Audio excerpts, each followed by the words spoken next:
रविवार की शाम, भोलू की चाय की दुकान।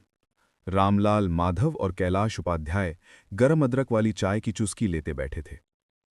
तभी एक नौजवान लड़का दुकान पर आता है। चाचा, प्रणाम। सबके चेहरे खिल उठते हैं। अरे अनुज, तुम? अनुज अपने पिता बिरजू की तरफ से शादी का निमंत्रण देने आया था। कुछ दिन बाद, रविवार। तीनों बीजापुर से रायगढ़ के लिए निकलते हैं। भोलू नहीं जा पाता। शाम ढलते ढलते वे रायगढ़ पहुंचते हैं। शादी धूमधाम से होती है। पुराने दोस्त गले मिलते हैं।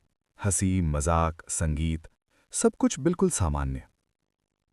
शादी खत्म। तीनों बस स्टैंड पहुंचते हैं। सन्नाटा। बीजापुर की बस अभी थोड़ी देर पहले निकल गई। एक आदमी सलाह देता है, नदी घाट से चले जाइए, नक्शी घाट से बस मिल जाएगी। वे नदी के घाट पहुंचते हैं। पूरा सुनसान। अचानक दूर एक नाव। ओ मांझी! नाव पास आती है। मांझी, बिखरे बाल, खाली आंखें। ज्यादा पैसे देंगे? उसकी आंखें चमक उठती हैं।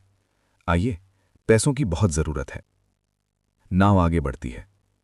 रामलाल पूछता है, तुम्हारा नाम संतोष है?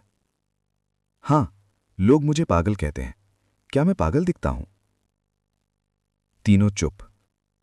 संतोष खुद ही बोलता जाता है, मेरी बेटी बीमार है, उसे कुछ नहीं होगा, मैं उसे मरने नहीं दूंगा। फिर अचानक जोर से हंसता है। तभी आसमान गरजता है। बारिश शुरू। बारिश तेज हो जाती है। संतोष कहता है, मेरे घर चलिए, बेटी खुश होगी। नदी किनारे एक टूटा हुआ खंडहर, अंधेरा, सड़ी बदबू। बेटी देख, मेहमान आए हैं। माचिस जलती है और जो दिखता है, कमरे में दो सड़ी गली लाशें, एक आदमी, एक छोटी बच्ची। देखो मेरी बेटी सो रही है। लेकिन संतोष कहीं दिखाई नहीं देता, सिर्फ आवाज। तीनों भागते हैं। पीछे से आवाज, बेटी से मिलकर जाइए। नदी किनारे पहुंचते हैं। वहीं संतोष खड़ा, उसकी आंखें पूरी काली। नाव अपने आप पानी में हिल रही है।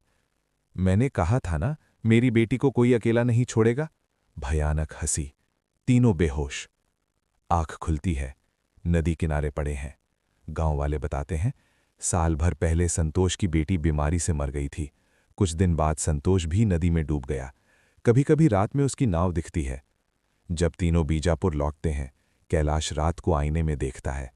पीछे गीली जमीन के निशान और धीमी आवाज, मेरी बेटी से मिलकर क्यों नहीं गए?